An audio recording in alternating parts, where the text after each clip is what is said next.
Great. Fifth and final thing you can do to impact your local SEO and how local SEO is different than national SEO is local links and listings. That's right. So links are, of course, important for national Yes. SEO. They're way more important nationally than they are for local. That's right. Yeah. But links are still important for local SEO as long as they are local in nature. So, Yes. Michael, let's give some examples of what might be a local link. I'll give one. Yep. If you're a business and you do you're doing a charity event that's benefiting a local nonprofit, and you're posting about, and they're posting about it on their website about what you're doing to help, and they put a link to your site. So Google knows that that's a local organization, a local business, and when they link back to your site, that's a signal to Google that says this entity is connected to this local entity and this local community.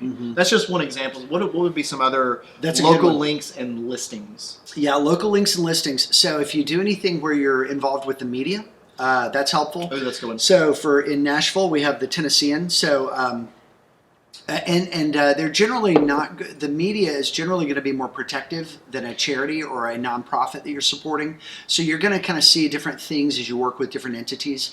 But if it's appropriate to the news piece and they treat all parties equal in whatever it is, they'll often include a link. So when you're giving an interview or doing any kind of media engagement, making sure to mention the URL somehow. They'll often link that depending on the news source. Another good one is memberships and organizations. We're a member of the Nashville Chamber of Commerce, so we have a profile there, and we make sure that we always have our link updated. So when we do our own audits, we make sure that their site's still working, there's been no data error, and that link is there and it's working. We actually go and sort of farm and protect our links in that way. So organizations, media, and then there's going to be a variety of quality. Not all of these, it's really valuable if you're a national organization sometimes to get a .gov or a .edu, because Google will tend to, historically at least, they've seen those as really credible factors for things like health information. But locally, even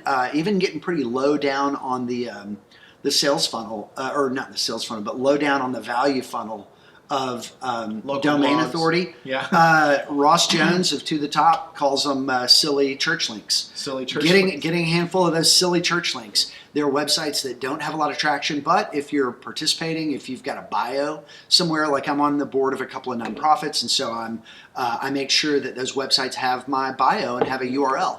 And then another good trick is to actually, in addition to getting the URL linked, see if they can throw another link in the body of the text on some good keywords. So for me, if I can get maybe online marketing agency linked, that's another signal to search engines. Yeah, that's great. Okay, so there you go. 5 ways local SEO is different, and 5 ways that you can affect your local SEO, simple steps you can take. So I hope that was really helpful for you, and we'll see you on the next one. one. Thank you.